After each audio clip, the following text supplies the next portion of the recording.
Hey guys, and welcome back to another video. In this video, I'll be going through my team reveal for round 2 for AFL Fantasy, going through the trades, the considerations, as well as giving you the captaincy options, as it's pretty bleak this week, I won't lie, in terms of captaincy options for me. But anyway, let's just jump into this video. So, as you can probably tell, there are definitely some changes. 2078, as we said earlier in the week. Sheasel staying D1, Short D2, Roberts D3. That's pretty common, I would say, for most people in fantasy, with Roberts being 47% owned, Short 38, and Sheasel 55.6. I'm sticking with Perryman, and I just couldn't find a solution that I liked without absolutely ripping the team to shreds, and really stalling cash gen. I feel like that I liked. Like, I had to basically get rid of a Perryman and a Sanders this week just to get what I wanted, and I couldn't do that with with Perryman and Taylor, because I had the only 9 defenders and you need 8. And I could have potentially, but then I'd be missing out on I liked that option, but then I'd be missing out on a Never, 1, and 2, I'd be missing out on trading out of a Hasty, which is a real problem with the side at the moment. So Hasty, Leak not really moving, as well as Taylor on the bye, which is just cash just left on field at this point. So I'd rather upgrade the shift the cash on field to a rookie that is going to, or to 2 rookies that are going to score pretty well, or rookie-ish players that are going to score really well. So that's why I decided to keep the likes of Perryman for another week. I'm going to be trading him out, and I just want to make this bigger for you guys if possible. That's the biggest that it will go. So I wanted to keep Perryman for a week just so that I could trade him out next week. Hopefully there's no rookies that really do really well. But if there are, then I can probably potentially trade a Perryman and a Sanders to a Bo Allen or a Toby Travalia, and and also up to the defender that I want, for that reason. And that would then allow me the week after to do another fix-up trade, which could be potentially at that point Hugo Garcia and Leak, and get the cash gen flowing completely again, fix all my problems, etc. if Leak isn't playing, all that, etc. As he's got a 22 break-even, I believe, this week. I believe that holds, yeah. So his break-even isn't even that bad, Leak, if he still plays, which is a big question. But that's basically my thoughts with that. And the reason why, it's just down to sort of positioning and trying to get that. I didn't like to really want to go for that defender yet. I didn't like the options in the defense to go up to a premium. If we just go here and look at the defenders, and then go to, I'd say the last round or average here. Salem, no. DeConing is a wait and see, I guess. Henry, Sheasel. Wayne and Malira, I don't think I could have accessed him per se. And like I was saying, he's a guy that I'm looking at heavily this week. A guy that I'm looking at heavily to go Perryman to. Because if I can get Perryman to him, then I'm fine with everything else, and then still being able to get a rookie in, etc. next week, whether that be in the forward line, midfield, or even defense. I think I can do it, etc. there. So that's what I'm looking at there with Wayne Malira. So he's a guy I'm looking at. I'm looking at Zorko as well. He does have this kind fixture coming up, and he does look pretty good. So I'm looking and waiting at those 2. I'm also looking at Nick Martin, Holmes, and Whitfield, Dale, and also Stewart. So looking at, Stewart, Dale, Whitfield, Holmes, and probably not Martin at the moment because he's got that forward stats actually basically coming in. So I'd wait on that one. So basically down to Holmes. So Zorko, what we got? Wayne Malira 1, Zorko 2, Holmes 3, Whitfield 4, Dale 5, Stewart 6, I'd say are the 6 guys I'm looking at converting the Perryman pick into through Sanders next week. That's what I'm looking at. And if it is through Hugo Garcia, which is like 400k, Or what is he now? 420, 430. Let's actually just go to forwards, Garcia, and I'll check what is he priced at. It's priced at 435 with a 35 break even or whatever, 29 break even. So you project that with another 60 score, he's going to go up another 20k, so 450k. You probably get into almost the 900k range, which is almost Tom Stewart areas, which that would be interesting. So yeah, it'll be interesting because if Fraser does fire again and I'm able to grab him still, and I'm confident in Fraser being a really good pick until the buys, then I'll be able to fix up leaks so easily, which will be good for potentially Travalia, potentially Bo Allen, etc., etc. There, I'll have that pick there that I can easily swap him to. And if it is Liam O'Connell, I believe, did I just stuff that up? It's forwards, that's why. If it is Liam O'Connell next week that I can go to, because I think he is... Have I just... Liam? Oh, there we go. 235k. If it is him that I have to go to, rather just maybe a straight swap from Leak, then I'm not too worried about that, to be honest with you. Probably should have started him given that he wasn't the sub, but it sucks. But I don't think he's in the biggest fancy inducive role, so I'm not losing too much cash having Leak there. So anyway, that's enough talk about the backline, which is probably always going to be chaos. It always feels like the backline, we are just trying to find the rookie cash gen there that it always seems like it's never there. I can also, I don't think I can anymore, but Pryor's probably just starting to go out of that range of being possible, I think, especially because he's 383k. You're not trading him in if he's really generating, unless he's generating like 80k a week, especially once he hits 400k. So that's probably what you're looking at there. Then we go into the midfield line, and you'll see here, Sarong, I'm really worried that he cops the Jordan tag, and if he cops the Jordan tag, if we just go to DFS and we go to taggers summary and we go to Sydney because they have a massive backlog of tagging. Then we go all the way to Fremantle. You see he was tagged in the third quarter last year, or tagged a little bit here last year. And Jordan copped it last year as well in the win here, and they moved it off Jordan after halftime in a loss here. So that'll be interesting who they go to. I'm a sneaky suspicion. Well, I'm 75-80% confident it goes to Sarong. I do think there is a chance it goes to Jordan Clark, but we'll see about that. But I'm pretty confident it goes to Sarong. But if it does go to Jordan Clark, then Sarong's probably just a 95-100. We take it, we run, and he gets through that matchup, which is a horrific matchup now looking back on it. I don't know why I selected him, but then we have the Eagles. He gets into a much easier run here.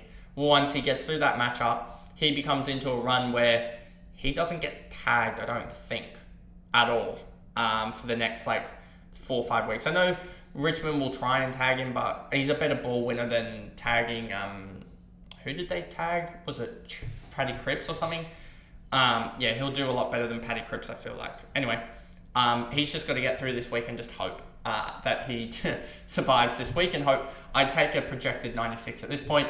Connor Rozee, he has the easy matchup per se against Richmond. They will probably try and tag him, but I'm still pretty confident against Richmond that there would be too many guns there. They may even try and tag Jason Horne-Francis. So I'm going to go the ball winner in Rozee and just hope that he scores well. If he goes 112 again here, I'd be happy with that. He had 35 touches, 3 marks, 4 tackles last week. Let's see if he can repeat the dose. Maybe even get some more tackles and marks. And he did that in a loss as well. And I'm pretty confident that Port Adelaide should be able to win this. So that's the reason there. Callahan currently on field, just in case Camporelli tonight does really well. Camporelli scores like a 75 or an 80, you probably go with it. You take it, the 75-80. But if he scores like a 55 or a 50, that's when I'm going to be going Finn O'Sullivan on field. I'm hoping that Camporelli doesn't score too well. Scores really well, so that Finn O'Sullivan doesn't have to go on field, because that just saves a little bit and also gives me the captaincy loophole option.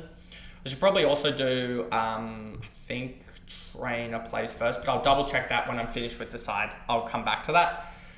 And then you see the trades here basically in the form of Nevitt and Lindsay coming in straight on field. I just really like that. I know Lindsay's playing somewhat of a wing role, but if we just go to their game here, I think you'll see that he still was getting the ball deep. Let's just see Lindsay, where is he here? That's still a halfback role-ish, and he's playing on both wings. He's kind of just given the license everywhere to run, and that's a really good sign. So, yeah, Xavier Lindsay, he also is a really good ball user, so I'm just confident that he can score at least 70 plus for the next couple of weeks, and 70 plus will gain massive cash generation. With a minus 11 break even, if he goes 70 plus for the next 3 weeks, he's basically gaining, I think it's something like, 138, 188, 196k in the next 3 weeks with 70 scores. So that'll get him up to 350 quick smart.